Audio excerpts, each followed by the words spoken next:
ચૈત્ર નવરાત્રિની અષ્ટમી હોય દેવસ્થાન ટ્રસ્ટ સંચાલિત કારેલીબાગ વિસ્તારમાં આવેલું બહુચરાજી માતાજીનું મંદિર, જ્યાં વિશેષ હવનનું આયોજન કરવામાં આવ્યું છે। વહેલી સવારથી જ બહુચરાજી મંદિરે ભક્તોની ભારે ભીડ જોવા મળી રહી છે। આજે અષ્ટમીનો દિવસ, અષ્ટમીનું ખૂબ જ મહત્વ છે। ચૈત્રી અષ્ટમી હોય એટલે દર વર્ષની પરંપરા પ્રમાણે આ વર્ષે પણ હવનનું આયોજન કરવામાં આવ્યું છે। મંદિરના પૂજારી રવિરાજ જયરામભાઈના જણાવ્યા અનુસાર આસો નવરાત્રિમાં ગરબાનું મહત્વ હોય છે, જ્યારે ચૈત્ર નવરાત્રિમાં આધ્યાત્મિક સાધના, અનુષ્ઠાન, જપ અને તપનો પવિત્ર અવસર હોય છે। આ પર્વ નિમિત્તે મંદિરમાં વિશેષ ધાર્મિક વિધિઓ થાય છે।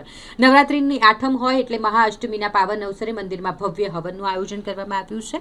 આ હવન સવારે 9 કલાકે શરૂ થયું છે, જે સાંજે 5 કલાકે શ્રીફળ હોમ એટલે કે પૂર્ણાહુતિ 5 કલાકે થશે। શ્રદ્ધાળુઓની સગવડતા માટે મંદિરના દ્વાર સવારે 6 વાગ્યાથી જ ખુલી દેવામાં આવ્યા છે અને રાત્રે 10 કલાકે મંગલ આરતી બાદ તે બંધ કરવામાં આવશે।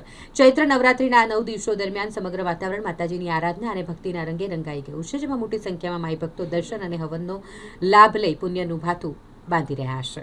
આજે મહાઅષ્ટમી છે, જેમ કે ચૈત્ર મહિના પ્રતિવર્ષની જેમ તમે જોશો તો હવનનું આયોજન કરવામાં આવ્યું છે અને ભક્તોની લાંબી સંખ્યામાં ભીડ તમને જોવા મળી રહી છે। મંદિર વહેલી સવારથી ખુલતાની સાથે મંદિર આજે સવારે 6 વાગે ખુલી ગયું છે અને રાત્રે 10 વાગે બંધ થશે। આજના દિવસનું કેટલું મહત્વ હોય છે? આજે જેમ કે મહાઅષ્ટમી છે અને ચૈત્ર મહિનામાં અનુષ્ઠાનનું મહત્વ છે। લોકો જ્યારે આઠમ આપણે આસો મહિનાની અંદર ગરબે ઘૂમે છે, જ્યારે ચૈત્ર મહિનાની અંદર હોમ હવન યજ્ઞ અનુષ્ઠાન કરે છે, તેનું મહત્વ છે આજે। આજે હવનનું પણ છે, સાથે રામનવમીનો પણ અનોખો સહયોગ છે। હવન મહાઅષ્ટમી અને રામનવમીનો અનોખો સહયોગ છે, જેમ કે સવારે 11 વાગે 48 મિનિટ સુધી આઠમ છે, પછી રામનવમી થઈ જાય છે।